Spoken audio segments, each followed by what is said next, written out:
Perfecto. Partimos entonces, Alejandra.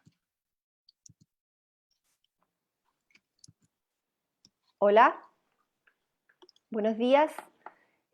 Muchas gracias por acompañarnos. Les damos la bienvenida a todos a este ciclo de Cero Emisión y hoy día tenemos una charla, un conversatorio con especialistas para hablar sobre océanos. Quiero inicialmente darle la palabra a Marcelo Mena, quien va a introducir y darles la bienvenida a este ciclo de océanos. Marcelo, buenos días. Muchas gracias, Alejandra. Entonces queríamos avanzar en este ciclo de cero emisión con la Fundación Chile 21, en este caso también en conjunto con Congreso Futuro y el Centro de Acción Climática de la Católica del Paraíso, para poder hablar sobre este liderazgo que ha tenido Chile, tanto climático como en el tema de la conservación. Esto ha sido política de Estado, tenemos impuestos verdes, tenemos un aumento importante en lo que es energía renovable, hemos tenido planes de descontaminación y hacia finales del gobierno del presidente Bachelet se empezó a trabajar con mucho ímpetu al aumento de la protección marina. Como pueden recordar, esto aumentó de 4.3% del mar protegido en 2014 a torno a un 43% el 2018 con la creación de parques marinos en donde no se puede pescar nada y también áreas protegidas de manejo de múltiples usos en donde se pueden hacer algunas actividades. Esto, como había comentado, ha sido un compromiso de Estado que se refuerza con la formación nueva de los compromisos que ha establecido Chile este mes pasado con respecto a la mitigación climática, en donde establece una contribución nacional, en donde se pone una meta de descarbonización neta al 2050.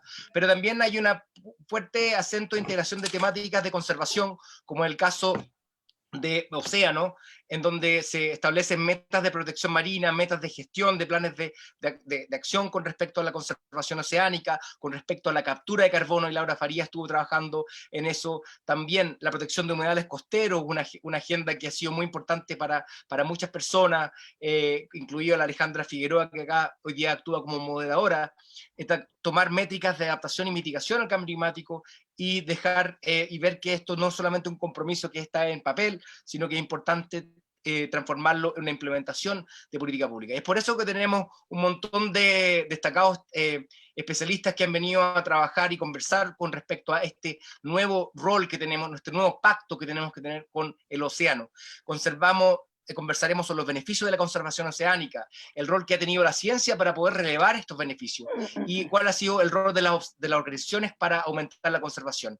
También queremos conversar sobre los éxitos y también los errores que hemos tenido para poder proteger el mar y la vida como la conocemos. Entonces quiero agradecer a los panelistas y en particular también al senador Guido Girardi, presidente de la Comisión de Congreso del Futuro, quien ha liderado discusión nacional con respecto al futuro, leyes sobre materia de salud, medio ambiente, y abrió un espacio para poder unir la ciencia y las políticas públicas, que ha sido este Congreso del Futuro, que tiene hoy día una sesión webinar con respecto a los océanos.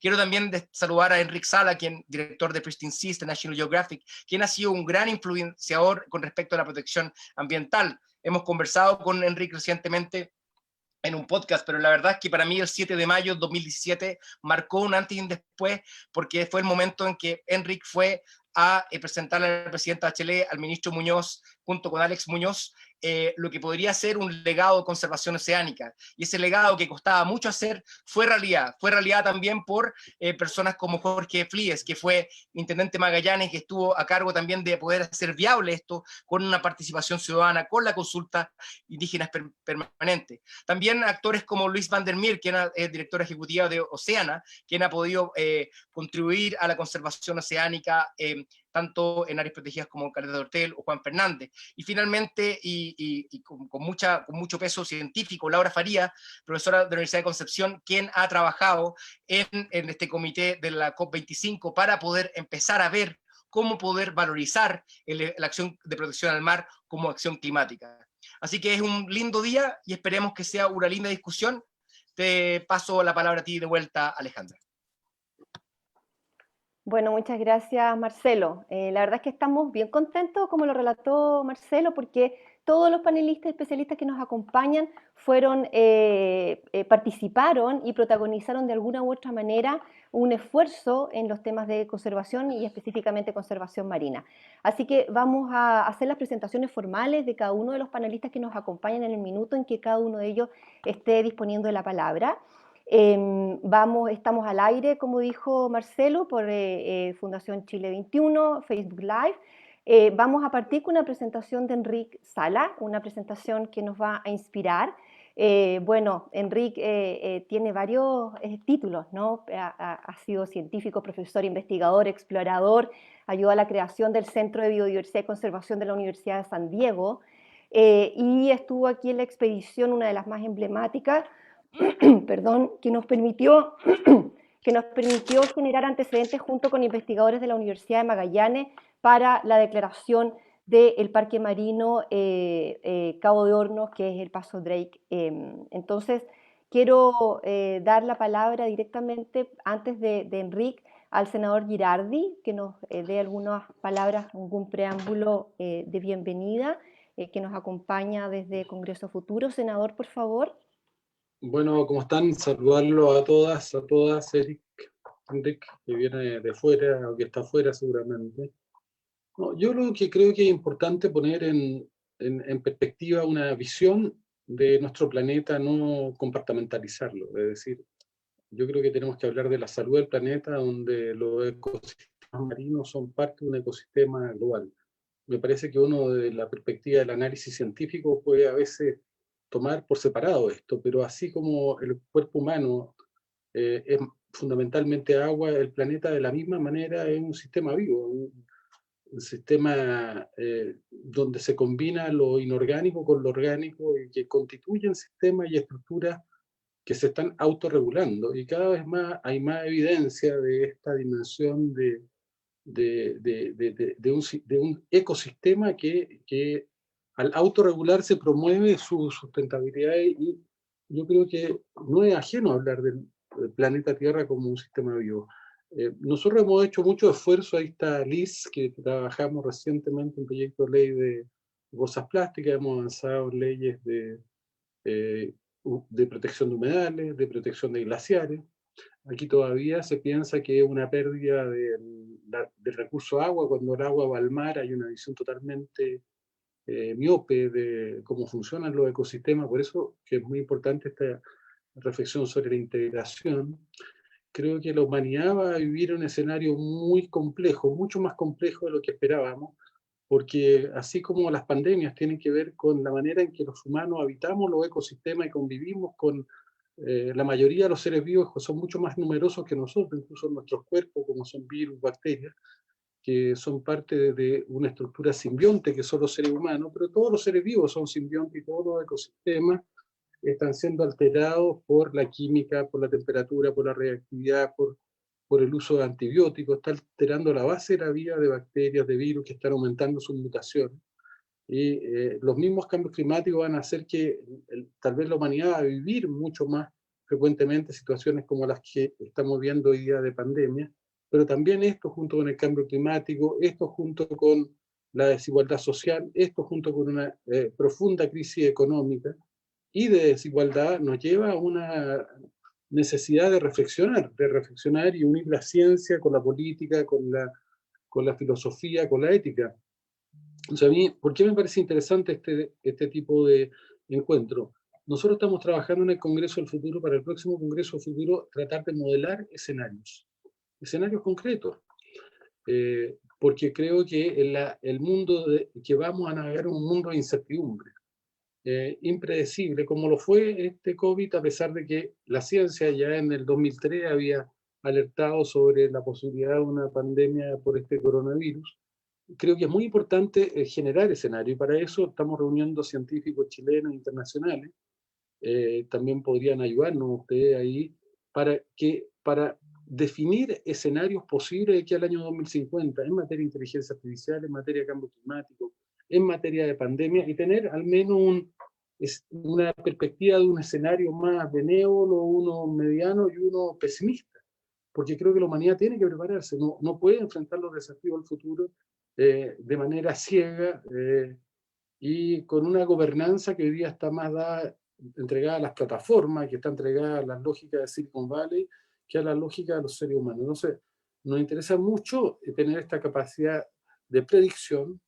Hemos creado esta plataforma que se llama Escenarios del Futuro, y creo que tenemos que aprender a partir de ello y sacar lecciones de cómo aquí se pone en crisis toda una lógica, un modelo neoliberal, cómo se requiere fortalecer instituciones de interés público, bien público, llamados ante el estado de bienestar, pero siempre existe el riesgo, como lo ha planteado muchas veces Naomi Klein, que del desastre salgan fortalecidos los grandes poderes económicos, y acá vemos nuevamente cómo lo más probable es que esta crisis pandémica, lo que salgan fortalecidos son la visión más post-neoliberal, que es la que está determinada por las plataformas, por Silicon Valley, por Google, que sean los que se lleven los beneficios y aceleremos este proceso de traspaso del poder cada vez más de los seres humanos a las plataformas. Entonces, a mí me parece que en ese contexto hay que poner también todas estas reflexiones, porque es un componente de un desafío mayor que tenemos que mirar. Entonces, yo muy interesado en escuchar a Enric y bueno, y poder seguir trabajando después, y invitarlo a Enric desde ya a poder trabajar con nosotros esta reflexión, como si fuera ciencia ficción, de definir escenarios de aquí al año 2050 en distintos ámbitos que sean de interés para la humanidad. Gracias. Muchas gracias, senador. Enric, sin más preámbulo, porque sabemos que te tienes que retirar luego de tu presentación, cuestión que lamentamos muchísimo, y te agradecemos también por haber dejado este espacio para acompañarnos. Así que te doy la palabra con una presentación y luego de ello vemos si tenemos algún ratito contigo. Perfecto, muchas gracias, Alejandra. Y Marcelo, me tendríais que permitir que comparta mi pantalla, por favor. Senador, gusto en verlos a todos, amigos, pero senador, por supuesto, ya sabe que yo soy gran amigo de Chile y siempre encantado de ayudar en lo que pueda. ¿Pueden ver la pantalla? ¿Pueden ver mi pantalla? Enric, Perfecto. sí. Entonces, a mí me pidió Marcelo que hablara de por qué necesitamos 30% del mar protegido. Y les voy a presentar algunos datos que ya están publicados, pero algunos datos que están en revisión en la revista Nature. Entonces les agradecería que no los distribuyeran, pero son de las primeras personas que van a ver algunos de estos datos.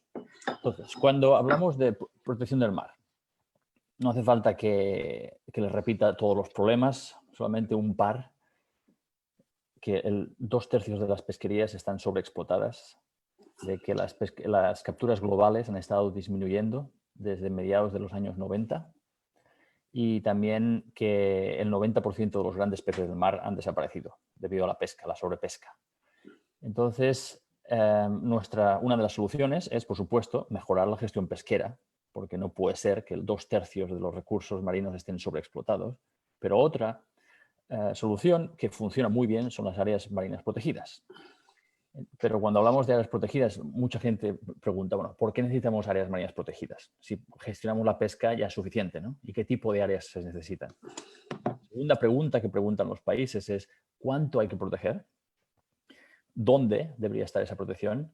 Y, por supuesto, siempre se llega a la pregunta al ministro de Finanzas, ¿cuánto me va a costar? Y Marcelo lo sabrá, ¿no? El ministro de Medio Ambiente va a proponer una área protegida basada en ciencia, en economía, todo lo que quieras. Pero el ministro de Finanzas, la primera pregunta es ¿cuánto me va a costar? Entonces, vamos a responder estas preguntas. ¿Por qué áreas marinas protegidas? Hay muchos tipos de áreas protegidas. Las áreas que funcionan más bien, pero muchísimo mejor, son las áreas que están totalmente protegidas de la pesca y otras actividades extractivas, como los parques marinos en Chile.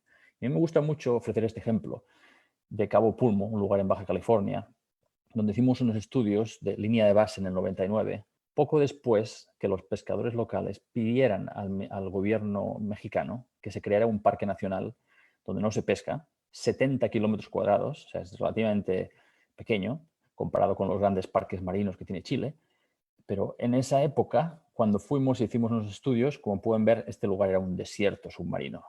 Los pescadores estaban tan frustrados de no poder pescar nada que en vez de hacer lo que hacen los pescadores típicamente, que es ir a por los pocos peces que quedan, subsidiados por dinero del contribuyente, entonces es una espiral de desastre económico y social. Entonces decidieron que se protegiera una zona de 70 kilómetros cuadrados. Cuando volvimos, 10 años después, esto es lo que vimos. Todo había cambiado. Un lugar que había sido un desierto submarino se convirtió en un caleidoscopio de vida, de color. Se volvió prístino en solamente 10 años, incluyendo el retorno de los grandes depredadores como los meros, los pargos y los jureles. ¿Y saben a quién le va muy bien también ahora? A esos pescadores visionarios que ahora ganan mucho más dinero a través del turismo de buceo dentro de la reserva, dentro del parque marino, y mejor pesca alrededor de la reserva. Y este milagro lo hemos visto por todo el mundo. Hicimos un estudio analizando datos de biomasa, de abundancia de peces dentro y fuera de áreas protegidas, y lo que observamos es que en las áreas que son totalmente protegidas, este azul oscuro, la biomasa de peces, los kilos de peces por hectárea, dentro de la reserva suben como media más de 600% relativo a las áreas aledañas. Mientras que las áreas marinas protegidas de múltiple uso, las partially protected aquí, no son capaces ni de doblar la biomasa de peces. Entonces, tenemos estas áreas que están totalmente protegidas, donde la biomasa de peces se incrementa más del 600%, pero además la talla de los peces también se incrementa, lo cual significa que están produciendo una cantidad desproporcionadamente alta de huevos y de larvas que luego exportan esa biomasa afuera de las reservas. Es como una cuenta de ahorros con un capital que no se toca, que produce interés que podemos disfrutar. Entonces, muy importante esta diferencia entre las áreas totalmente protegidas, como los parques marinos, y las áreas donde se permite la pesca. En algunas zonas, incluso no hay diferencia en la abundancia de peces dentro y fuera de esas áreas donde se permite la pesca. Entonces, si queremos que las áreas marinas proporcionen los beneficios ecológicos, sociales y económicos que queremos, mientras más zonas estén totalmente protegidas, más beneficios se van a poder obtener dentro a través del turismo y afuera a través de la pesca. Y los datos son demoledores. Entonces, si estas áreas funcionan tan bien, ¿no? ¿Cuánto del océano? ¿Qué proporción del océano necesitamos? Unos colegas en el Reino Unido realizaron un análisis de 144 estudios de reservas marinas y vieron cuál sería el porcentaje del océano que se requeriría para proteger biodiversidad, asegurar la conectividad, evitar el colapso de especies, incrementar el valor de las pesquerías. Y lo que vieron es que como mediana, un 37% del océano, al menos, es lo que se necesitaría para obtener todos esos beneficios ecológicos, sociales y económicos. Si esto es lo que necesitamos, ¿cuánto tenemos hoy? Solamente el 7% del mar está en áreas protegidas, pero la mayor parte de esas áreas protegidas o no están bien manejadas o permiten grandes niveles de pesca. Entonces, solamente el 2,5% del mar está en áreas totalmente protegidas, y aquí se ven las azules, incluyendo los cuatro de los grandes parques marinos en Chile. Entonces, hace 2 años, realizamos un estudio para ver cómo podíamos pasar de este 7% a 30% o más. Pero nosotros nos hicimos la pregunta, ¿cuánto necesitamos proteger en el mar para obtener los beneficios que queremos? Y realizamos un estudio donde buscamos las prioridades a nivel global, a nivel de biodiversidad, pero también a nivel de beneficios a la pesca y beneficios al cambio climático. Entonces, este mapa muestra, que todavía está en revisión en la revista Nature, las áreas verdes, son los polígonos verdes son las áreas totalmente protegidas en el mar, ese 2,5%. Y las áreas rojas, naranjas, las áreas de color más caliente, son las áreas que son prioritarias para la conservación, áreas donde existe biodiversidad marina que es única e irreemplazable, que está afectada por las actividades humanas. Pero claro, si protegiéramos muchas de esas zonas, que están en la zona costera, inmediatamente la industria pesquera diría, no, pero aquí estamos pescando mucho, no se puede pescar. Entonces hicimos un modelo también que muestra que las áreas rojas y naranja oscuro en este mapa, si esas áreas estuvieran totalmente protegidas, las capturas a nivel global se incrementarían. Es decir, el derrame de peces e invertebrados que esas áreas marinas protegidas causarían es mayor que la pesca actualmente dentro de esas zonas. Y el tercer elefante en la habitación aquí es el cambio climático. Hicimos un mapa también de los stocks de carbono en el sedimento a nivel global y lo que vimos es que el sedimento, el primer metro del sedimento en el fondo del mar contiene 2,3 veces más carbono que todos los suelos en tierra. Pero en las zonas rojas, en este mapa, las zonas rojas son zonas donde se pesca con pesca de arrastre.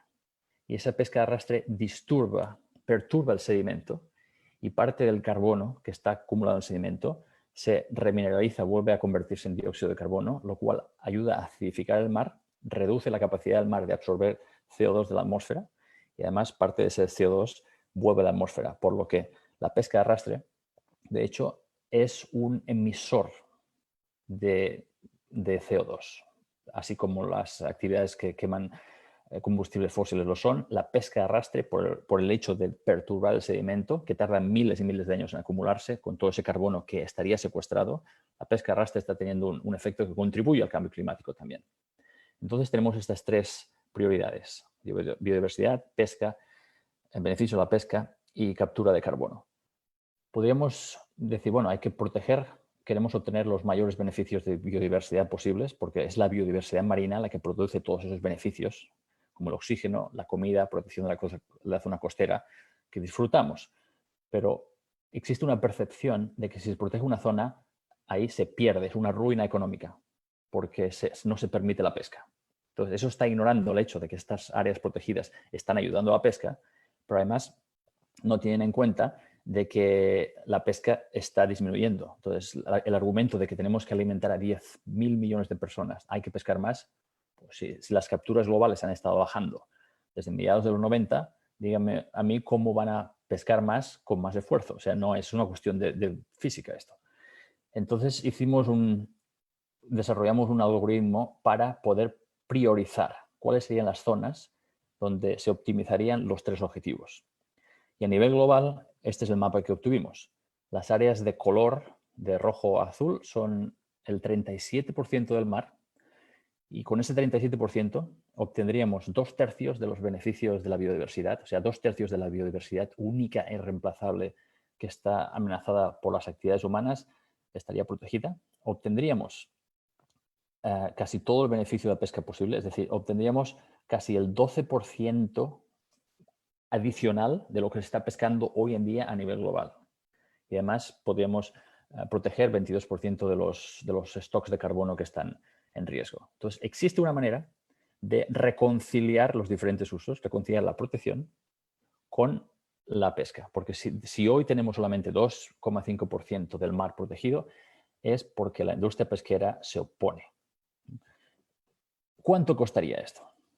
Tenemos un estudio también que sale el 24 de junio que muestra que proteger el 30% del mar cada año costaría menos de 30 billones de dólares. Pero los beneficios a través de la pesca, del turismo y de otros servicios ecosistémicos serían 3 veces mayores.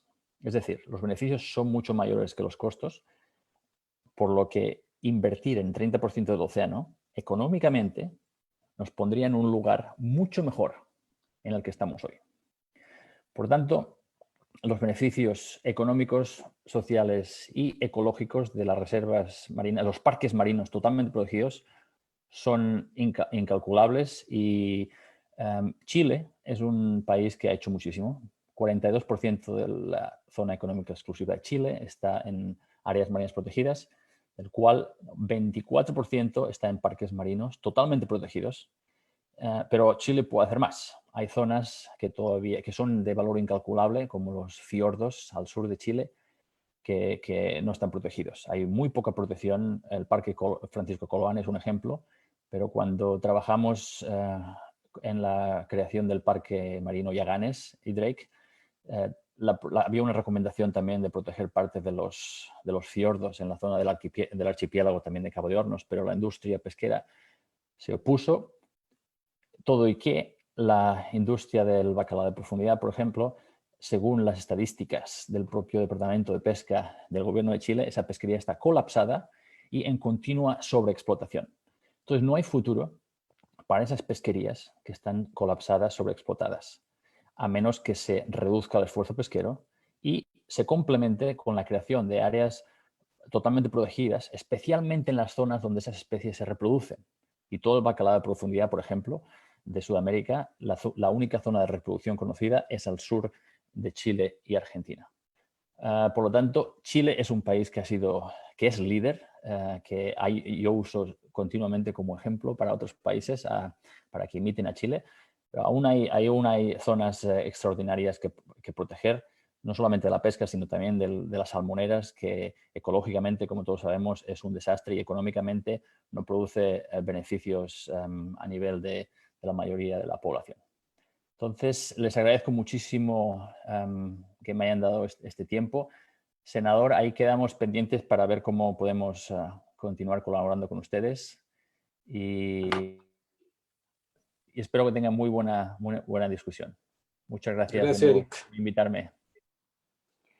Enric, muchas gracias por tu presentación.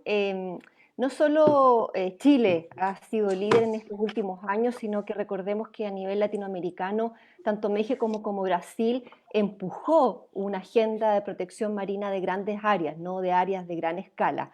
Y sabemos que te tienes que ir, pero no puedo sino recordar el esfuerzo que hubo en el que varios de los que están aquí presentes como panelistas empujaron y que tuvimos que readecuar, tú fuiste testigo, varias de las propuestas de parques marinos a otro tipo de categorías que son menos estrictas, pero que de alguna manera empujan el esfuerzo y limitan la presión que tú relataste en estas áreas respecto de las pesquerías y de las grandes pesquerías, y probablemente, sé que te tienes que ir, pero lo dejo planteado para ti y para el resto de los especialistas, probablemente vamos a tener que mirar, las pesquerías industriales son distintas a las pesquerías costeras y en tu mapa mostraste muy bien, visualmente se ve muy bien y se aprecia la distinción que hay y el esfuerzo que deberíamos hacer también desde el punto de las pesquerías y desde el punto de vista también de los beneficios y de las externalidades,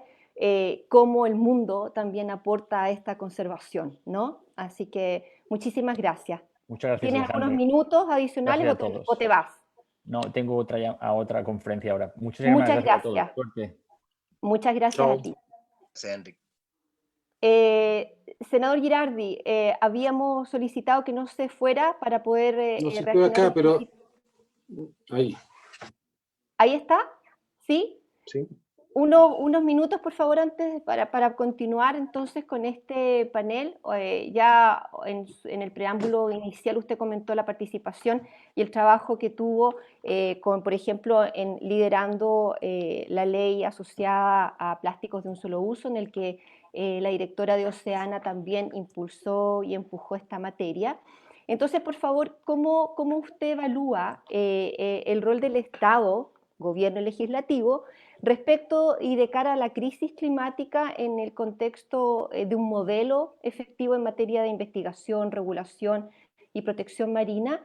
Y como bien lo decía inicialmente, y que esta mirada sea sistémica, ¿no? El agua no se pierde en el mar, como se ha reiterado en varias ocasiones por algunas autoridades, es muy importante, y en las NDC las metas no solo están las metas asociadas a conservación marina, sino que también de sistemas costeros, ¿ya? Entonces probablemente aquí hay un elemento interesante donde los investigadores han tenido un liderazgo muy importante. Por favor, senador. Bueno, yo creo que tenemos que aprovechar este tiempo de pandemia, donde nos ha tocado un poco detenernos a cada uno de nosotros en Chile y en gran parte del mundo, que ha expresado también la fragilidad de la humanidad que estamos viviendo, de todo punto de vista, su vulnerabilidad, su finitud y la insuficiencia de las instituciones para resguardar los derechos y las garantías sociales fundamentalmente de las personas en el mundo entero. Entonces, yo creo que esa reflexión tiene que abrir un espacio, así como ha sido evidente la necesidad de incorporar la ciencia para enfrentar esta pandemia. Existen otras pandemias que estamos viviendo que son tan graves como la pandemia del coronavirus. Hay muchas que son silenciosas, que son invisibles. Por ejemplo, en el mundo muere mucho más gente y va a morir mucho más gente que por coronavirus, por infarto, accidente vascular, hipertensión, cáncer, diabetes, que es la pandemia de la comida basura, es la pandemia de la obesidad. Mueren 41 millones de personas al año, pero la paradoja es que son invisibles. Mueren 112.000 personas todos los días por esas enfermedades. 40.000 mueren todos los días jóvenes en el mundo, tal vez más que lo que está matando el coronavirus, que no debieran morir por infarto, accidente vascular y cáncer, que mueren como consecuencia de un estilo de vida y de la publicidad que condiciona a las personas a comer comida basura. Y eso es invisible. Y así tenemos la invisibilidad de la alteración que estamos generando nosotros sobre la biodiversidad del planeta, donde estamos ya entrando en una sexta extinción masiva que evidentemente va a poner en cuestión la sobrevivencia de todos los seres vivos y también de nuestra especie. Yo creo que hay muy poca comprensión de lo que significan estos procesos de transformación que están generando, que está generando nuestra especie. Creo que todavía hay una disociación muy fuerte entre la ciencia o la vulgarización de la ciencia y la toma de conciencia de las personas, pero creo que es tal vez un momento para empezar a reflexionar en eso. No creo que solo un país pueda tomar decisiones y acciones, este es un tema global, porque aquí ya se superaron los estados nacionales frente a los procesos globales están un tanto obsoletos, es decir, por ejemplo, el mismo coronavirus, el calentamiento global, son procesos que escapan a la capacidad de los estados nacionales, pero hay algo que nosotros sí debiéramos empezar a incorporar o a discutir, que el modelo neoliberal extremo ya hoy día tiene que ser cuestionado profundamente, porque es lo que estamos viviendo, tanto en calentamiento global, tanto en pandemia, en desigualdades, en debilitamiento de las democracias, tiene que ver con un concepto, con una visión ideológica que ha llevado al ser humano a poner en cuestión justamente inhabilitar la posibilidad eventual de poder hacer que nuestra humanidad pueda desarrollarse y sustentarse en el tiempo. Entonces, yo creo que lo que uno debiera hacer es empezar a ver un modelo de desarrollo futuro que no puede estar solo sustentado en el crecimiento, porque el crecimiento no existe, el crecimiento infinito, el crecimiento ilimitado no existe. De hecho, los seres humanos, los seres vivos somos finitos y lo es también, lo son los ecosistemas. Y tal vez lo que tenemos que plantear es cómo puede establecer políticas de aumentar el crecimiento en algunas áreas y en otras tener decrecimiento. Y por lo tanto a mí me parece que este es un tema que si queremos abordarlo tiene que ser un concepto sistémico. Tenemos que decrecer en el uso de fósiles, tenemos que decrecer en el uso de marketing, tenemos que decrecer en producir bienes que son suntuarios, que son parte del úsalo bótalo, pero tenemos que crecer en otras cosas que son el fortalecimiento de la salud, que son el fortalecimiento de la educación, de los bienes públicos, el fortalecimiento, crecer en materia de energía renovable y crecer, por ejemplo, en la protección de los mares, porque como yo decía, como son sistemas vivos, nuestros mares tienen una suerte de aplasia medular en el cuerpo humano. Los componentes sanguíneos son producidos fundamentalmente por la médula. Y claro, si tú tienes una aplasia medular, va a empezar a tener una incapacidad de generar células hematológicas y las personas van a morir. Tal vez los mares hay que considerarlo de la misma manera. Tienen que haber zonas medulares del mar que generen justamente o regeneren la vida de estos ecosistemas y eso hay que protegerlo.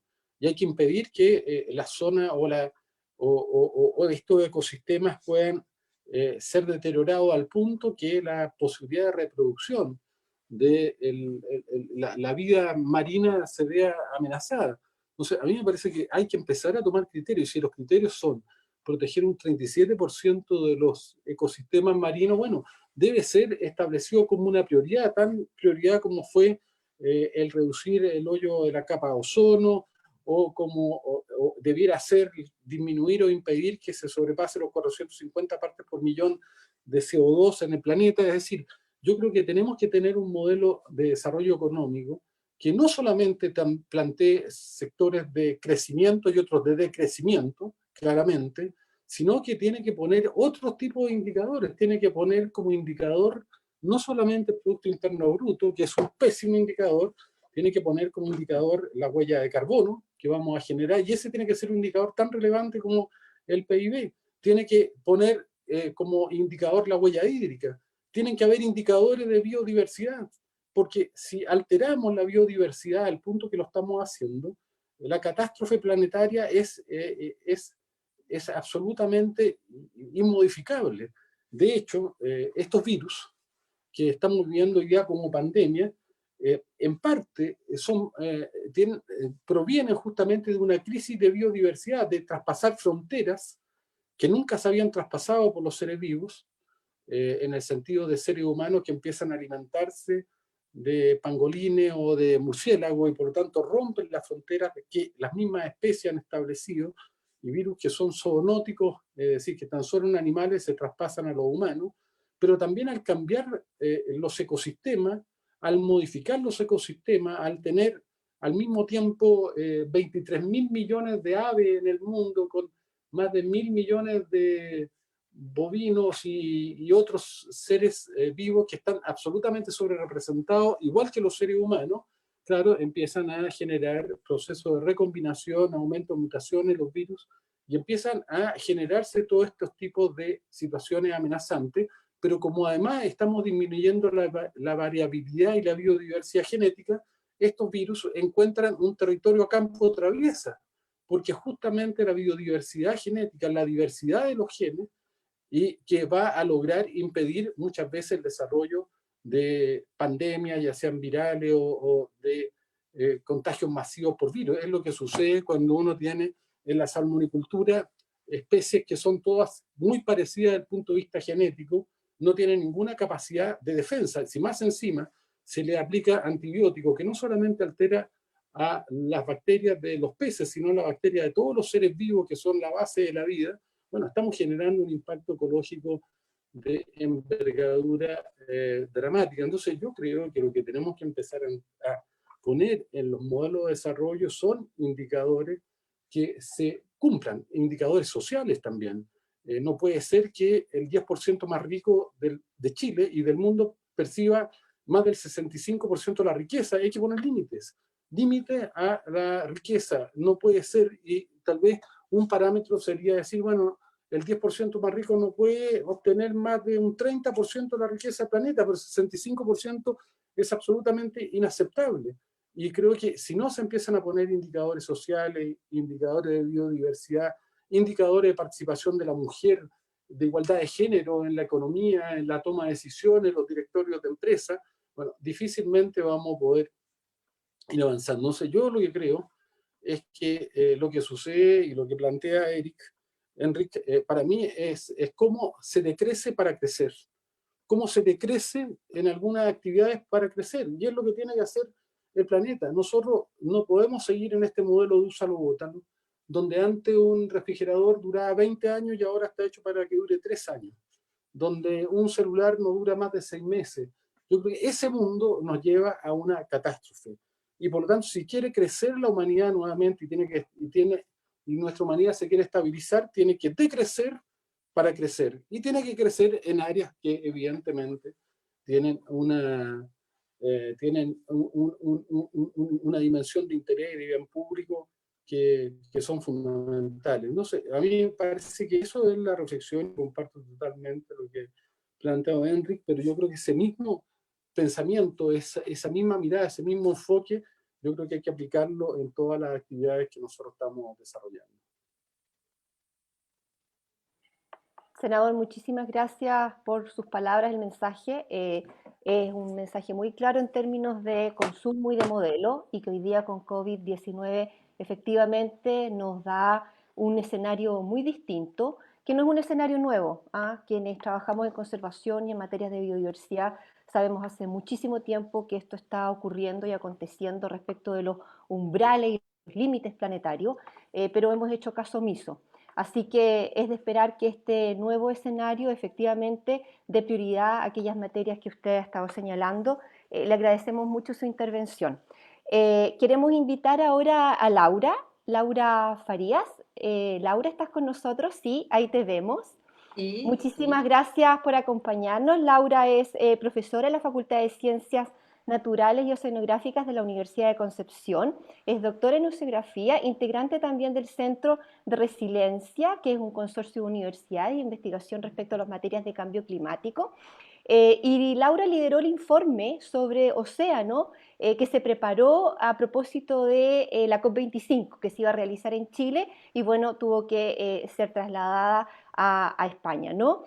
Laura, lideraste un largo proceso respecto del trabajo que se estaba haciendo allí, bien inédito, ¿no? Respecto de convocar a muchos científicos y especialistas en estas materias en el país para acelerar el paso y poder volcar probablemente alguna investigación que ustedes tienen hace muchísimo tiempo, pero que no se volcaba de manera transversal. ¿Qué sabemos de Chile, Laura, en términos de investigación oceánica? ¿Estamos haciéndolo bien o no respecto de protección marina? ¿Qué tan enfermo está nuestro sistema oceánico? Y cuáles son los elementos que tú destacas tanto respecto de los ámbitos asociados a las materias que estudias tú, como aquellos elementos que también puso en discusión Enrique? Laura, muchas gracias, adelante. Bueno, primero, buenos días a todas y todos. Muchas gracias por esta invitación y encantada de participar en esta reflexión, en este evento. Bueno, son muchas preguntas, pero bueno, en general yo soy optimista. Generalmente soy optimista y veo progresos. Primero, respecto a qué tan preparados estamos la comunidad chilena y en particular la comunidad académica. Indudablemente la COP25, la organización en manos de Chile de este gran evento climático, nos dio una gran oportunidad a la comunidad científica de organizarnos, de alzar la voz, de levantar evidencias, de dar recomendaciones que quedaron plasmadas en algunos documentos y que indudablemente tenemos que este año profundizar y visibilizarlo, porque no sirve mucho que quede en el papel, pero básicamente lo que yo reflexiono es que de una planilla Excel de un Ministerio de Ciencias recién creado se levantó una masa crítica considerable, motivada y con muchas ganas de trabajar dentro de todas las dificultades que a veces impone Chile, no solamente desde el punto de vista logístico, sino también de una comunidad dispersa desde Arica a Punta Arenas. Y a pesar de eso hubo una comunidad súper comprometida. Entonces eso pone en relieve que Chile tiene una masa crítica de científicos y de académicos dedicados a las ciencias del mar, a las ciencias oceánicas, y que también tiene una vocación, por decirlo entre comillas, públicas, por un trabajo desinteresado, ad honorem, todos participaron. Entonces, en ese sentido yo me hago la reflexión, si Chile comparativamente, aparte recordemos que Chile es el 10º país a nivel global con mayor extensión marina o maritorio y el primero en Latinoamérica. Entonces, y tiene aparte una vocación social y cultural hacia su océano. Entonces, eso es una ventaja comparativa enorme para que Chile, con una comunidad, con un sistema político aparentemente comprometido, con una comunidad académica también comprometida, pueda tomar un rol de liderazgo en el tema del océano y el cambio climático. Yo creo que nuestros ya panelistas ya lo han expresado en distintos ángulos, tanto Henry como el senador han dado a conocer la función silenciosa que hace el océano respecto al equilibrio del planeta.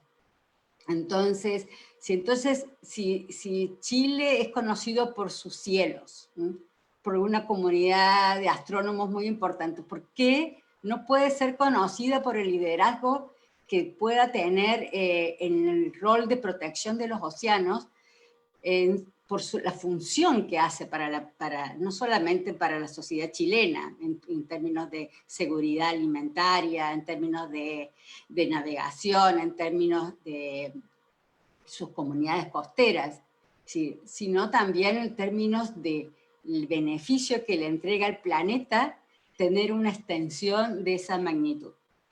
Y bueno, entonces ahí empezamos, esa es la oportunidad, yo creo. Y bueno, si me preguntan si ha habido progresos, sí, yo creo que sí ha habido progresos, que hay que articularlos, que hay que potenciarlos, que faltan financiamiento, pero creo que están puestos, hay muchos caminos y hay muchas puertas que se están abriendo. Entonces, indudablemente, primero tenemos que pensar indudablemente en el rol que tiene el océano en el sistema climático. Es un tema que hay que valorizarlo y que todos los ciudadanos comunes tenemos que más o menos dimensionarlo. Pero independiente de eso, también tenemos que pensar en nuestras comunidades costeras. Chile es un país que tiene un gran porcentaje de la población que vive a orillas del mar y se sustenta a través del océano. Entonces,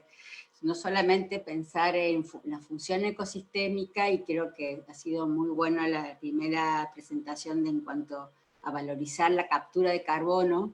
Nosotros levantamos un documento de las 9 medidas de mitigación que el océano chileno tiene respecto al cambio climático, y claro, entonces uno cuando habla del océano no puede referirse solamente a este océano es chileno, este océano es peruano. Nosotros hablamos de la gran región del Pacífico suroriental.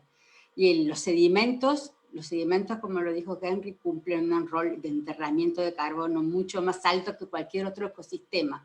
Incluso que lo que vemos a diario a través de nuestras ventanas, que son nuestra vegetación, nuestros bosques, y también la polémica que se puede levantar respecto a las plantaciones. Nuestros sedimentos hacen una función silenciosa y entierran gran parte del carbono, incluso que nosotros liberamos a la atmósfera. Y hay ecosistemas que son muy emblemáticos, las urgencias costeras, que son el que le da la gran productividad al océano costero, y nuevamente también hace que sus aguas sean frías. Los bosques de algas pardas, es decir, son verdaderos enterradores de carbono. Y indudablemente también lo mejor levantado son los humedales y marismas costeras. Si ellos hacen esa función de captura de mejor manera que podríamos. No hay otra manera, otra maquinaria, otra propuesta geoingenieril que la que tiene la naturaleza. Entonces, indudablemente proteger a esos ecosistemas, hacer que realicen en forma saludable esa función día a día, creo que es la misión que tenemos que nosotros levantar como comunidad científica, y también que la sociedad se empodere de eso y que Chile lidere a nivel regional, hablando de la región de Latinoamérica, incluso a nivel internacional, este tipo de acciones y medidas a favor del océano. Lo segundo era no olvidarnos de las comunidades costeras. Sabemos que a pesar de que Chile tiene una gran vocación y depende del océano, tanto social como culturalmente, nuestras comunidades costeras a veces están sometidas a riesgos, amenazas y una exposición al cambio climático y a otras amenazas creadas por el hombre, que son en forma continua, y sus ecosistemas costeros se están deteriorando. No solamente las playas, la erosión, la pérdida de humedales, también la explotación desmedida de bosques de macroalgas y la pesca y cultura, como ya lo habíamos mencionado. Y entonces, claro, no tenemos que olvidarnos de nuestras comunidades costeras, entonces por ello tenemos que crear buenos planes de adaptación a estas herramientas de articulación con las políticas públicas. Tienen que levantar las brechas, y parte de las brechas ya se han mencionado, pero también hay brechas de género, hay brechas económicas. Nuestras comunidades pesqueras, no se dice, pero son a veces las más pobres y las más vulnerables de Chile. Y levantar indudablemente los riesgos, las amenazas y la exposición que tienen. Y bueno, y lo último, respecto al progreso. Sí, yo siento que sí ha habido un progreso. Indudablemente Chile ha realizado progresos y puede ser comparativamente mejores que otros países de la urbe del contexto latinoamericano. Es decir, yo por ejemplo ya la ley el anteproyecto de la ley de cambio climático, el tema océanos ya está plasmado. Indudablemente faltan cosas, falta articulación, faltan algunas acciones, pero está plasmado. También es un tema que se mencionó en la NDC, igual que igual la comunidad académica está muy contenta, igual que el tema de turberas, que creo que es un logro enorme para Chile, que es otro tipo de humedales, no costeros, pero también es un ecosistema muy importante. Y entonces sí siento que hay un progreso y que no hay que perder la inercia y hay que realmente no ponerle el acelerador a todo, pero sí, indudablemente a veces los contextos políticos y sociales y ambientales no nos acompañan, pero hay un tema que hay que seguir levantándolo, hay que darle fuerza, y yo aplaudo en este sentido estas iniciativas, y que gente esté escuchándolo y tomando conciencia respecto no solo al trabajo silencioso que hacen los océanos y la necesidad de protegerlos desde el punto de vista de la mitigación del cambio climático, sino también de la necesidad de proteger nuestras comunidades y adaptarnos al cambio climático. Chicos, básicamente ese es mi mensaje y mi reflexión. Muchísimas gracias, Laura. Tocaste varios temas muy interesantes que dan para otro seminario, ¿no? Como la conservación costera, y donde están nuestros humedales costeros hoy día en una condición de bastante fragilidad, bastante deteriorados, y que en realidad no se han valorado adecuadamente. Hay un programa de conservación, pero efectivamente no solo basta con conservarlos desde el punto de vista de límites geográficos, sino que también cambiar varias conductas y prácticas que tienen que ser revertidas para que tengamos entonces los beneficios de esos sistemas adecuadamente. Muchísimas gracias, Laura. Quédate con nosotros, por favor. Le vamos a dar la palabra, la bienvenida a la directora de Oceana, Lisbeth van der Meer. Hola, buenos días, Lisbeth. Gracias por acompañarnos. Liz, has participado en varias dimensiones respecto de los temas de océano, no solamente desde el punto de vista de la conservación y el levantamiento de información científica para poder llevar adelante procesos de protección como el último asociado a Caleta Tortel, que muy pocos en Chile conocen y que es un lugar increíble y maravilloso en Aysén. Sino respecto de ámbitos también a cambiar algunas cuestiones regulatorias y administrativas en manejo de plástico, en temas pesqueros.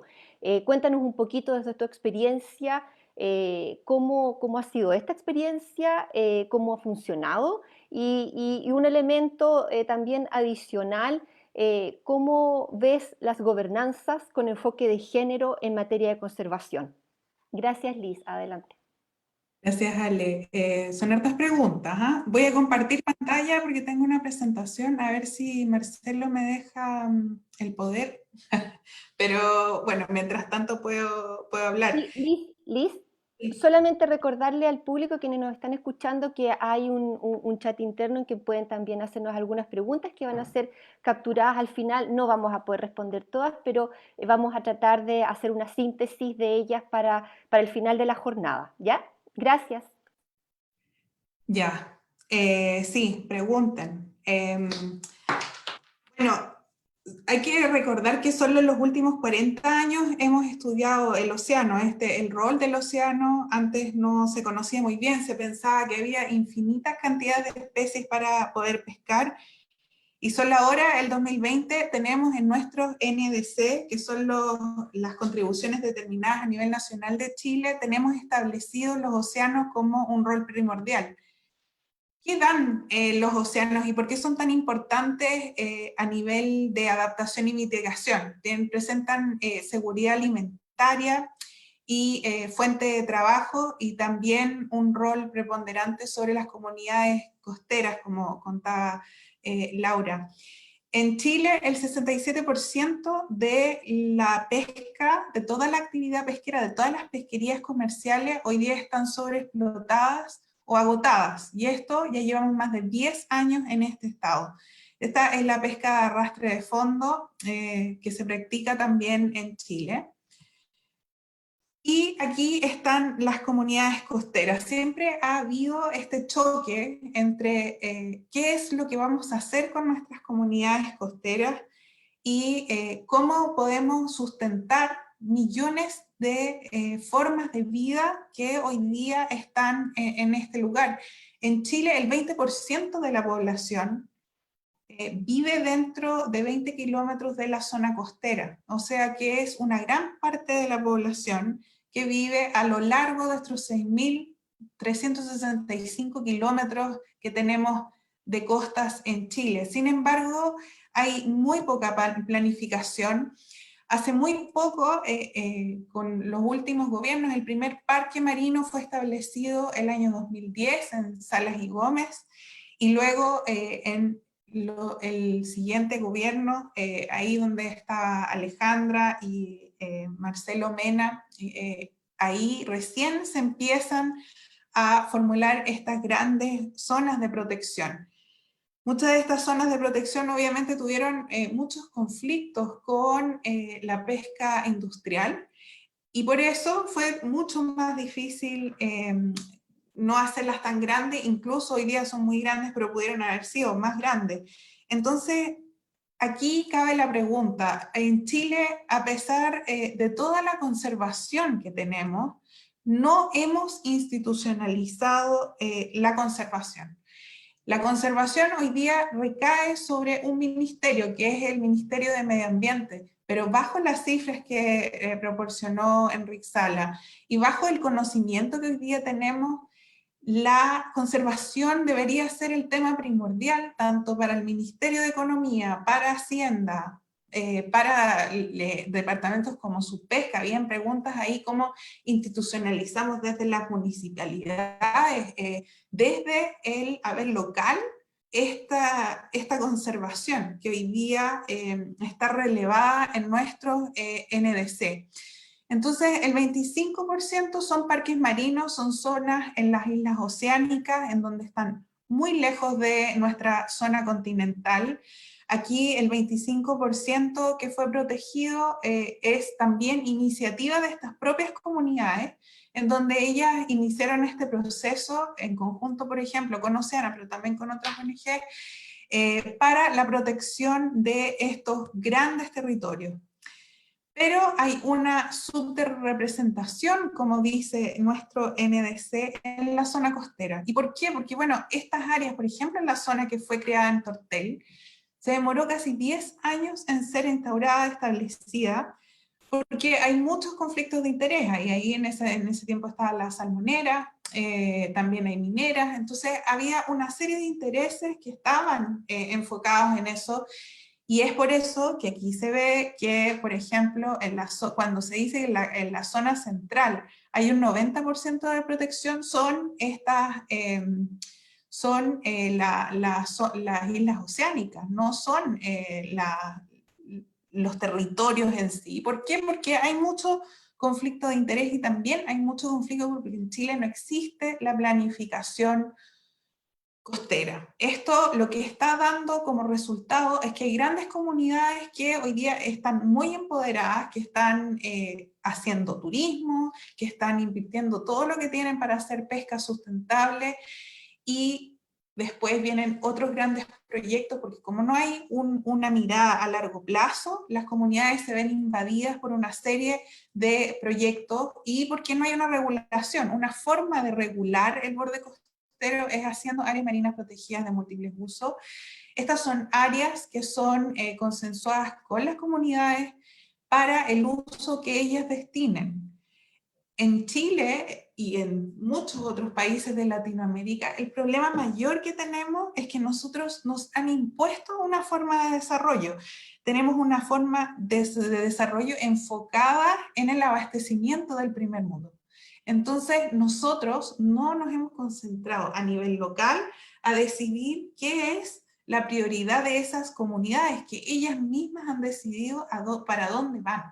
Y con eso se le debería dar instrumentos de apoyo a cada comunidad, por ejemplo, las comunidades pesqueras para desarrollar la pesca, a las comunidades pesqueras con turismo para desarrollar el turismo. Eso tiene que ser desde los gobiernos y por eso hay que institucionalizar la conservación. Debe ser de todos los ministerios que deben estar preocupados de que haya conservación porque es de lo que depende la vida humana. Y si tuviéramos un poco más definido eso, sería un poco más claro para las comunidades a dónde ir. Y este porcentaje que tenemos acá lo refleja. Las comunidades son sumamente importantes y las áreas marinas protegidas de múltiples usos lo que hacen es empoderar a las comunidades conciencias para que ellos tengan un nivel de decisión, es democratizar la educación. La educación ambiental se debe democratizar, no puede quedar restringida a un par de personas y todos deberían tener una formación para poder discutir en las PAC los proyectos. Y eso es lo que nosotros hemos hecho. Zonas muy emblemáticas son, por ejemplo, en Punta de Choros, en Liguera, en Chungungo, en Caleta de Hornos, que la gente tome una decisión informada sobre lo que va a venir. Y por eso es tan importante que esto pase antes de que se generen más zonas de sacrificio. Eso es muy relevante sobre las comunidades pesqueras. Primero, democratizar la educación, democratizar el conocimiento, toda la ciencia que se tiene.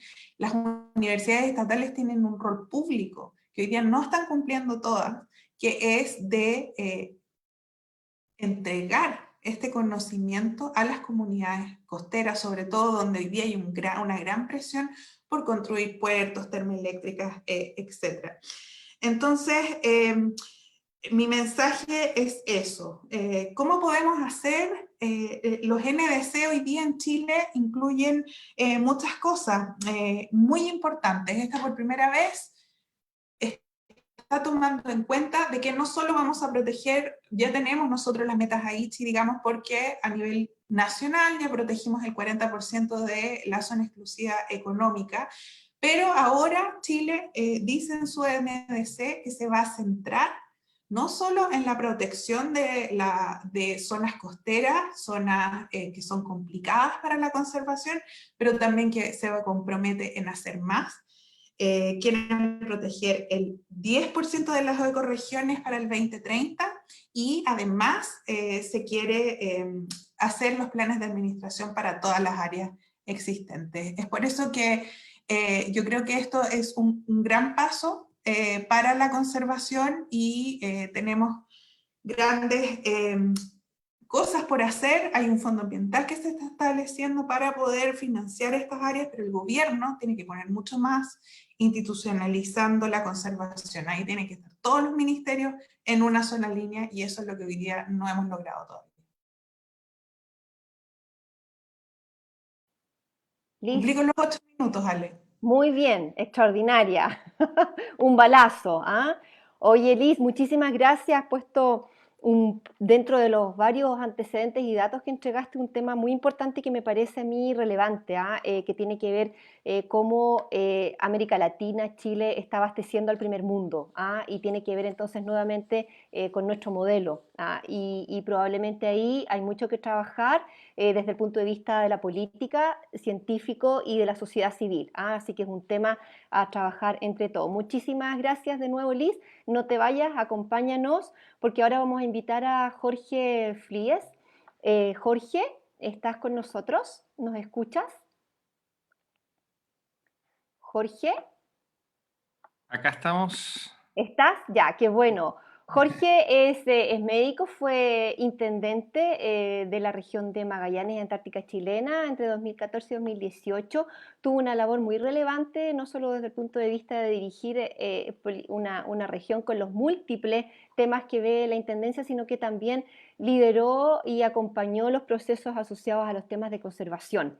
Entonces, Jorge, te queremos invitar a que nos cuentes cuáles son los elementos más trascendentes, más importantes desde el punto de vista del manejo de la política y del financiamiento en una región cuando te enfrentas a estos dos mundos, ¿no? La conservación para el bienestar social y al mismo tiempo los elementos económicos que, como decía Liz, están chocando de manera a veces innecesaria.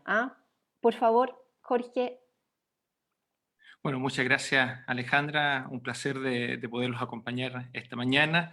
Trataré de ser lo más breve posible. Siempre es difícil resumir todo lo que significa un trabajo conjunto con mucha gente. Quiero agradecer a Chile 21, a la Universidad de Valparaíso y también a Congreso Futuro por la invitación y contar algunas cosas de la región de Magallanes. Sé que hay muchos amigos y amigas de la región que nos están viendo y que han sido parte de este camino que hemos construido todos desde el territorio, pero con muchas personas que vieron la posibilidad de hacer un Chile distinto. Primero, también acaban de salir hace poquito los datos de hoy día. Lamentar, hoy día efectivamente, tal como decía hace poco el senador, estamos en un paréntesis que nos permite parar y mirar lo que estamos haciendo bien y lo que estamos haciendo chilenos, enseñar a todas esas muy contagiadas la zoonosis. Jorge. Estamos haciendo. Jorge. Sí, te escucho. Jorge, te estamos escuchando con muchísima dificultad. Quizás te propongo que podamos hacer un cambio y que nos acompañe Patricia mientras verificas un poco la conexión. Comunicarme por el celular y ahí lo hacemos. ¿Te parece entonces que cambiemos el orden? Vamos a hacer un ajuste dadas las condiciones. Patricia, hola. Hola, ¿me escuchan? Te escuchamos perfecto. Patricia, gracias. Vamos a hacer un cambio un poquito para poder resolver los problemas técnicos dada esta situación. Perfecto. Patricia es directora ejecutiva de Filantropía Cortés Solari, que acompaña muchos procesos asociados a la conservación en Chile. Ya llevan varios años ustedes, Patricia, acompañando estos procesos y en particular en la zona suraustral de Chile, ¿no? Con un trabajo focalizado allí. Entonces, Patricia, tú tienes una presentación, un video. Así es, tengo una presentación y efectivamente tú habíamos comentado antes de este foro, aprovecho por cierto de agradecerte a ti, Marcelo y a todos quienes lo han organizado, un poquito sobre el rol de la filantropía. Y yo quería simplemente comentar que efectivamente desde Filantropía Cortés Solari, que preside Francisca Cortés Solari, tratamos de promover el desarrollo integral y sustentable de Chile a través de la ciencia, la educación y la conservación, entendiendo quizás, y este es como quizás el mensaje principal, que es sumamente importante trabajar siempre en lo que nosotros entendemos como el triángulo virtuoso, que es la alianza entre el Estado, la sociedad civil y el sector privado. En definitiva, nosotros consideramos que la filantropía son acciones de privado de utilidad pública y por tanto todo lo que promovamos tiene que hacerse realmente con ese sentido y ningún otro. Y en relación a todo lo que es ciencia y educación ambiental, es Fundación MERI, efectivamente, que dirige Ana María Molina, como su directora ejecutiva, quien está a cargo de esa cartera, por así decirlo. Y tengo una presentación, si me dejan compartir. Ah, perfecto. Ya. Esta es la presentación que quiero compartir. Un poquito lo que nosotros hemos estado viendo, bueno, tenemos distintas líneas, obviamente, de áreas de investigación en MERI que están asociadas a los objetos de conservación en los territorios que trabajamos, pero el punto que yo quería abordar hoy día era lo que yo llamo muchas veces como el punto ciego que existe en la economía y la sustentabilidad, y que son, en el fondo, los servicios ecosistémicos marinos. Porque efectivamente hemos hablado a lo largo de este webinar sobre la importancia de los océanos, tanto de la perspectiva alimenticia, su rol en la cadena alimenticia, hemos hablado de su rol también como regulador climático, sabemos también que los océanos producen la mitad del oxígeno de la atmósfera de la Tierra, pero hay un elemento que a nosotros nos parece fundamental y que yo quisiera poner aquí en este webinar, y es el rol de los océanos en términos de captura de carbono. Sabemos que los océanos absorben anualmente aproximadamente 26% de las emisiones antropogénicas de CO2 emitidas en la atmósfera. Entonces, el problema es cómo logramos poner esos servicios ecosistémicos que genera el océano en la misma dimensión, o más bien logramos dialogar esto con la economía.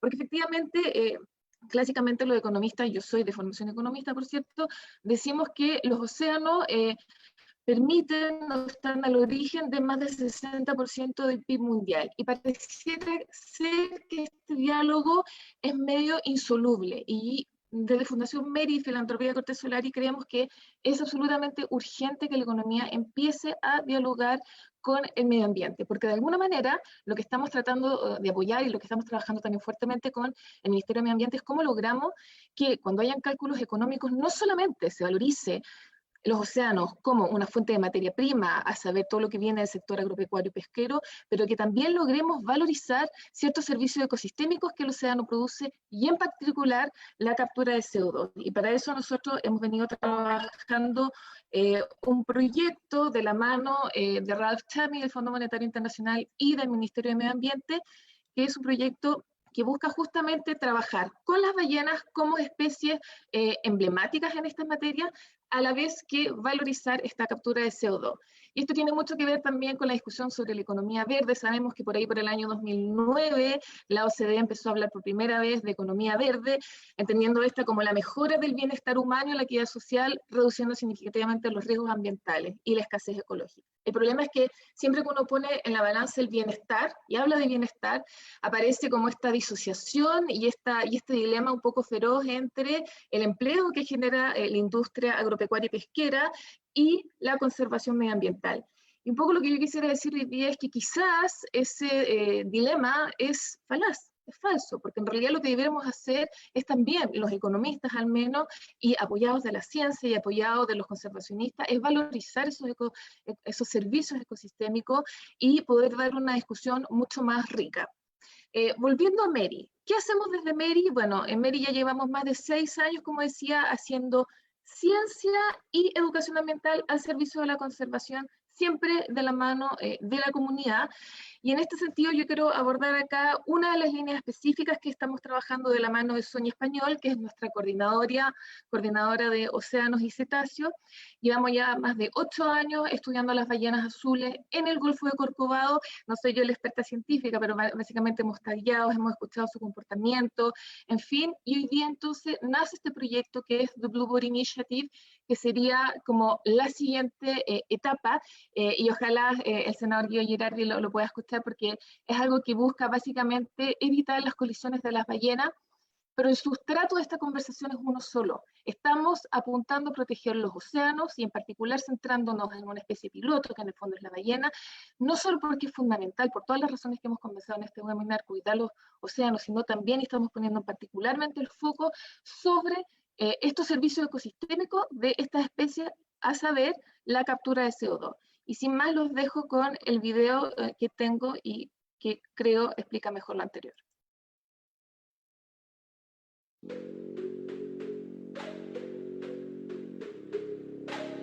Desde hace millones de años, las ballenas han habitado desde la Antártica hasta el Ártico y durante su vida capturan 33 toneladas de CO2, 1500 veces más que un árbol.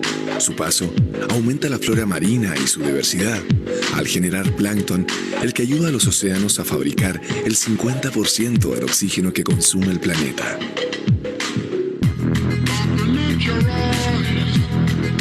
Sin embargo, las ballenas están bajo amenaza. Entre el 2007 y 2019 van más de 1.200 víctimas.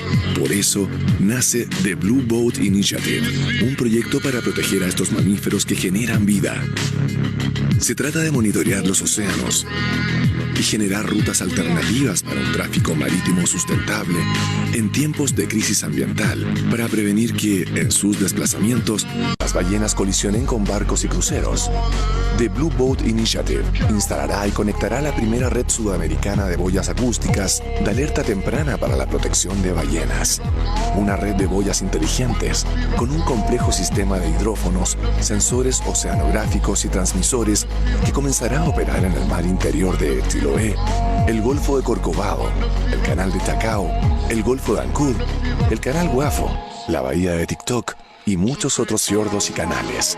La información satelital que ellas envíen permitirá monitorear las zonas de tráfico marítimo y advertir a las embarcaciones sobre la presencia de ballenas, proponiendo nuevas rutas que eviten golpear a estos valiosos cetáceos.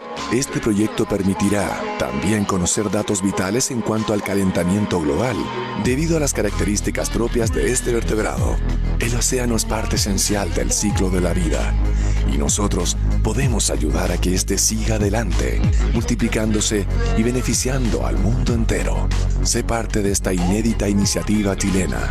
Ayúdanos a cambiar la historia del océano y el mundo.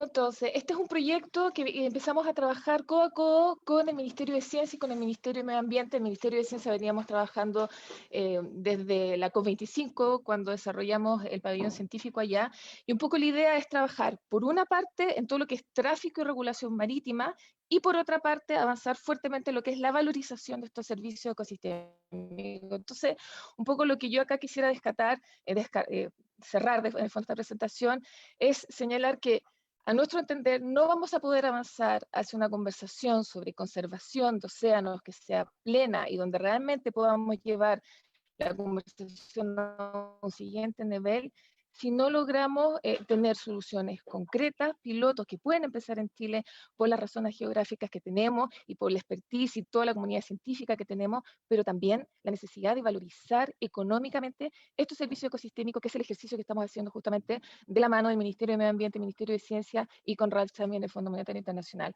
Cosa de poner en la misma discusión siempre este aporte de productividad que tanto se menciona, como con la valorización económica de estos servicios ecosistémicos. Muchas gracias. Para mayor información pueden ir a Fundación Meri y contactarme, etc. Muchísimas gracias, Patricia. Mucha información en muy poco tiempo. Te agradecemos haberlo hecho en el tiempo. Es reinteresante el tema de boyas a nivel internacional. NOAA tiene una cadena también de boyas acústicas, probablemente con otras funciones, pero y es reinteresante poder ver que en Chile se pueden replicar estos objetivos, y también acompañado de la ciencia para poder hacer y ajustar las prioridades respecto de estas materias. Así que muchísimas gracias por la presentación. Jorge, estás de nuevo con nosotros. Así es, no sé si me escuchan bien ahí. Sí, te escuchamos. Qué bueno. Había agradecido la invitación y también con muy buenas exposiciones quienes me precedieron. Y quería mencionar solamente para contexto de que la región de Magallanes tiene un tamaño de 132.000 kilómetros cuadrados, y si a eso le sumamos las pretensiones chilenas antárticas, suma 1.250.000 kilómetros cuadrados. El tamaño solamente de Magallanes continental es equivalente a un país como Grecia, para dimensionar lo que significa la región de Magallanes. Y nosotros tuvimos la posibilidad, en el gobierno pasado, de ir pensando la región que queríamos. Había un programa especial que tenía que ver con el plan de zona extrema, y que permitía tanto a las regiones del extremo norte como del extremo sur de Chile mirarnos, conversar, participar y planificar lo que queríamos hacia adelante. Y fíjense que en ese contexto existieron dos puntos principales desde una variada cartera de proyectos que nos convocaron a todos los magallánicos y magallánicas. Mencionar que participaron más de 2.000 personas creando este plan, y de este plan salieron dos puntos que les quiero mencionar y destacar. Uno era conectar a una región que está aislada, y recién me pasó, todavía no tenemos la fibra óptica austral funcionando, pero una región que tiene una historia aislada, el estar conectado al mundo es un tema principal. Por eso uno de los grandes puntos que queríamos una región conectada al mundo. Y eso servía mucho para lo que era el segundo capítulo, que era una región de ciencia y conservación mundial. Esos dos elementos reunidos, porque para hacer ciencia y conservación necesitamos estar conectados a ustedes, estar conectados a distintas instituciones mundiales.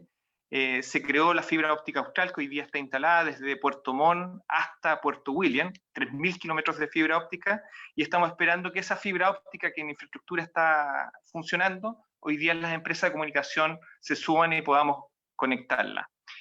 A eso se sumó lo que yo le mencionaba, querer que la región, y eso fue una conversación desde Puerto Den hasta Puerto William, fuera una región de ciencia y conservación. Y ahí hay varios aliados que logramos en el tiempo, y ahí es el rol fundamental que los gobiernos regionales cumplen. Y particularmente me tocó estar con un gobierno que vio una visión de Estado. Lo decía Marcelo Mena al principio. La presidenta se comprometió, la presidenta Bachelet, con todo en poder avanzar a proteger áreas, y no solamente terrestres, sino que marinas. Y ahí tuvimos un medio ambiente donde está Marcelo, un gran ministro presidido por Badenier también, que empezó un trabajo, pero que se concretó con mucha fuerza en la administración de Marcelo, junto con Alejandra, que hoy día no está dirigiendo.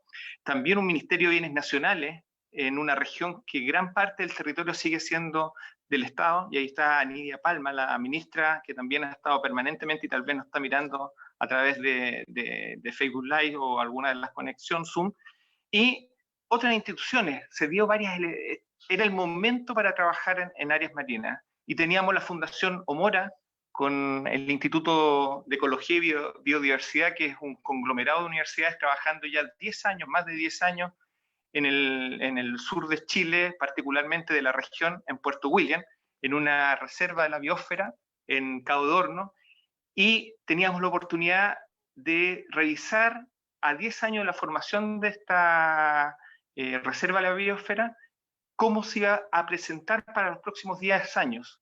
Y uno de los sueños conjuntos que tuvimos era crecer en áreas marinas protegidas. También a eso se juntó un trabajo también de muchos años, y probablemente nos está mirando Bárbara Saavedra, junto con Daniela Droguet de la WSS, el Parque Caruquinca en Tierra del Fuego, un parque gigantesco que está frente a un parque nacional que es Agostini, y a un parque creado en la red de parques de Magallanes de Chile, la red de parques de la Patagonia, que es el Parque Yendegaya, que también nos permitía soñar con otras áreas protegidas, que era el seno almirantazgo. Junto con eso, teníamos comunidades muy activas que se reencontraron con un Estado que estaba escuchando, y ahí quiero destacar a los pueblos originarios, especialmente al pueblo Yagán y al pueblo Cahuáscar. Ayer Cristina Calderón cumplió 92 años, la última Yagán, absolutamente hija de padre y madre Yagán, que es un tesoro vivo humano, y que ayer, como les digo, cumplió 92 años. Ella y toda la comunidad participando estrechamente de lo que era el poder mirar el territorio. Y a eso se juntaron otros elementos que ustedes conocen, como fue el proceso de creación de la red de parques de la Patagonia, con la Fundación Tompkins, la Contraloría, donde el Contralor Jorge Bermúdez también jugó un rol fundamental. Solamente contarle alguna anécdota. El Contralor vino en varias oportunidades a la región, y en varias oportunidades salió a trotar por distintos lugares de la región a ver lo que significaba el tener un territorio en conservación. Yo creo que fue uno de nuestros grandes aliados para facilitar un proceso que muchas veces toma mucho tiempo. Y finalmente decir que la voluntad de un consejo regional que hoy día se nota cuando hemos tenido una pandemia. En los territorios locales son los que muestran el camino a seguir como son los municipios. Al futuro uno de los grandes cambios va a ser la elección de los gobernadores o gobernadoras regionales. Y ahí el rol de avanzar en estos parques marinos o en estos parques terrestres, el territorio va a ser fundamental. El gobernador o la gobernadora va a poder, como lo hicimos la vez pasada, coordinar muchas instituciones en el territorio para avanzar en estos puntos. Mencionar que el área marina protegida Cabo de Hornos y Diego Ramírez, donde trabajó por muchos años Ricardo Rossi, que espero que nos esté viendo, junto a Francisca Mazardo, abarcó un territorio en mar equivalente a todo el territorio marino de Magallanes, 140.000 kilómetros cuadrados, desde Cabo de Hornos hasta Diego Ramírez, con una lucha intensa que Marcelo debe recordar con el Ministerio de Economía, cómo avanzamos para efectivamente consolidar el Parque Marino Cabo de Hornos, y se tuvo que transar sabiendo que es un paso que se da para que los próximos gobiernos y las próximas gestiones y los próximos trabajos coordinados, inclusive con las comunidades locales, podamos ganar más espacio en lo que se nos decía al principio, cómo llegamos de este 5% mundial de áreas protegidas marinas, ojalá a un 38-40% de áreas protegidas. Y ahí, junto con solo declarar, no era solo declararlo, sino que también poder colocar faros de ciencia y de conservación. Y hoy día en Puerto William se está construyendo un centro subantártico, una inversión de 10.000 millones de pesos prácticamente, que va a ser el primer centro de educación secundaria de ciencia y conservación en la comunidad, una comunidad de 3.000 personas, y que va a estar al servicio de un faro desde la cumbre del mundo, no el final del mundo, sino que el principio del mundo en Puerto William. Y ahí, hasta ahí llegamos con la fibra óptica austral que les contaba al principio, que esperemos que esté prontamente funcionando.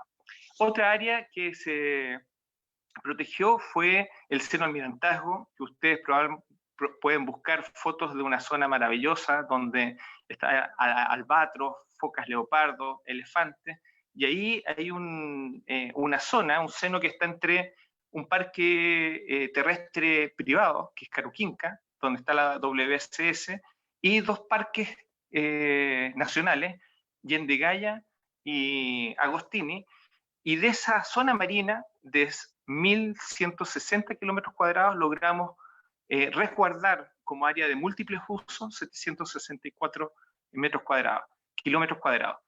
Corrimos a Bárbara Saavedra, que nos escucha probablemente en este momento, a la Daniela Droguet, le dijimos, ¿es ahora o nunca? Entonces partieron, corrieron, justificaron junto con el equipo de medio ambiente para lograr tener todos los elementos, y antes que terminara el proceso gubernamental, poder tener ingresado todos los documentos legales para poder declarar esta zona como un área protegida de múltiples usos. Por eso hay varios actores, el corazón, y quiero destacar aquí cómo corren particularmente las mujeres, son de una agilidad y compromiso extraordinario, así que aprovecho de saludar a todas las que nos están viendo en este momento. Junto con el área marina de seno almirantazgo, un gran paso que se dio en la región es crear el Parque Nacional Cahuáscar, antiguamente Alacalufe, y este parque, para que tengan una dimensión, es el segundo más grande de Chile, 2,8 millones de hectáreas, el más grande del Parque O'Higgins, que está entre Aysén y Magallanes, por 3,5 millones de hectáreas, y aquí hubo una gran conversación también del Ministerio de Medio Ambiente, especialmente Bienes Nacionales con Nidia Palma, y con la comunidad Cahuáscar de la región de Magallanes. Yo quiero contarles una anécdota. La comunidad a la ministra le pasó una canoa hecha a mano, por ellos como artesanía, y le pasó un remo, y ellos se quedaron con un remo más, y les dijo, es para que rememos juntos. Y ellos puntualmente solicitaron que pudiéramos avanzar con fuerza en el área marina. Ellos son canoeros, no son terrestres, son canoeros. Y lo que pudimos hacer es crear el territorio, el parque terrestre Cahuáscar, pero con acuerdo con la Contraloría que esa habilitación permitía que se hicieran resguardo de los mares alrededor. Y en ese aspecto es el primer paso para avanzar en un gran área marina protegida o parque marino en la zona del Parque Nacional Cahuáscar. Recién se acaba de crear una zona de un santuario de la naturaleza en Vallaloma, hablando de otras áreas protegidas marinas, y los desafíos son gigantes. Lo único que les quiero insistir es que los gobiernos regionales son una gran oportunidad en coordinar los distintos actores del territorio y poder seguir avanzando en una región que nosotros soñamos que sea verde, azul y blanca, con nuestros glaciares, nuestros mares y nuestro territorio. Quisiera contarles muchos más detalles sabrosos que hay de la creación de estos parques, pero espero que en las preguntas podamos hacer algo más. Fue una gran oportunidad y quiero agradecer a todos los actores que he nombrado en esta vuelta. Jorge, muchas gracias, nos has llevado a un paseo, ¿no? Mientras conversaba uno se puede imaginar esos lugares, esos paisajes, y nos has llevado a recordar lo lindo, lo difícil, pero lo maravilloso que es hacer conservación con integración. Mencionaste varias palabras que yo creo que tenemos que recordar, y aquellos que nos escuchan que no están del todo imbuidos en las materias de conservación, no hay ninguna posibilidad de hacer conservación de biodiversidad si no es de la mano de todos en integración. El remar juntos es una palabra muy bonita, un mensaje muy lindo, y la oportunidad que tienen los gobiernos regionales a través de la biodiversidad, abrazarla, adoptarla y crecer junto con la biodiversidad. No tenemos otra alternativa. Yo quiero agradecerles a cada uno de nuestros panelistas. Ha sido una jornada maravillosa. Esto da para varios ciclos, Marcelo, así que yo creo que hay una tarea que nos queda pendiente. Va a haber, voy a dejarlo, yo me despido, los dejo ahora con Marcelo Mena, director del Centro de Cambio Climático de la Pontificia Universidad Católica, reiteramos, para que dé el cierre, Valparaíso, para que dé el cierre, y muchísimas gracias a todos, no se vayan hasta que Marcelo no esté con la despedida. Muchas gracias a todos. Lamentablemente no vamos a hacer las últimas preguntas al público, algunas fueron respondidas a través de la Q&A y pueden seguir los panelistas respondiendo todavía estos par de minutos que voy a tener para el cierre. Primero que todo, la encuesta que tuvimos está de acuerdo con la meta 2030 que impulsa gente como Enrique y que está en discusión en la Convención de Biodiversidad. 82% dice que sí. La principal falencia de la política oceánica de Chile tiene que ver con la falta de financiamiento, y eso esperemos que se resuelva con la creación de servicios de biodiversidad. ¿Cómo vamos a dejar que 2/3 de las pesquerías sigan colapsadas? Tiene que ser reformando la ley de pesca con el 58%.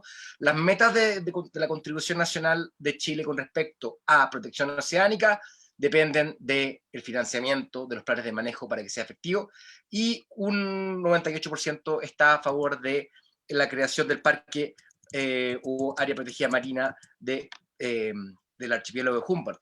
Quería hacer solamente un cierre. Muchos quieren volver a la normalidad, pero esa normalidad era crisis. Volver a la normalidad en la pesca significa continuar con un colapso de 2/3 de las pesquerías, y hay que dar la vuelta. Y los números que mostró Enrique con respecto a poder hacerlo y poder lograrlo y no matar la gallina de huevo de oro es fundamental. Y en Chile tuvimos una voluntad que se dio desde arriba con la presidenta Bachelet, diciendo muchas veces a mí, donde manda capitán no manda marinero, para dar la señal a quienes se quisieran oponer a este tipo de agenda que simplemente lo relevaran a ella. Requiere un compromiso político, requiere un compromiso de la ciudadanía, y es por eso que fue fundamental la labor del intendente con la comunidad Cahuéscar, por ejemplo, donde hubo una consulta indígena, o también la comunidad Rapa Nui, donde también Alejandra lideró una consulta indígena para que ese área protegida marina, que ojalá que algún día sea parque marino, sea de esa naturaleza. Es lo que pasó con Cabo de Horno, conversar con la comunidad misma, los pescadores, ser capaz de poder balancear entre los intereses pesqueros de un lugar y otro. Caleta Turtel, ahí trabajamos con con la Liz, y fue una cosa que apareció porque estamos entendiendo que había una chance única de poder crear áreas protegidas. Entonces en pocos meses apareció cero almirantazgo, y también esto se inició con el ministro Daniel con el parque marino de Nazca Venturada, y toda la labor que tuvo, el impulso que tuvo el entonces canciller Heraldo Muñoz, que organizó este Our Ocean Conference. Entonces, pero también quería destacar que esto no se hace gratuitamente, es necesario tener antecedentes a la vista, y es por eso que no podemos avanzar más en otros lados, como por ejemplo lo que habría sido un parque marino en Cahuéscar, qué cosas se puede hacer.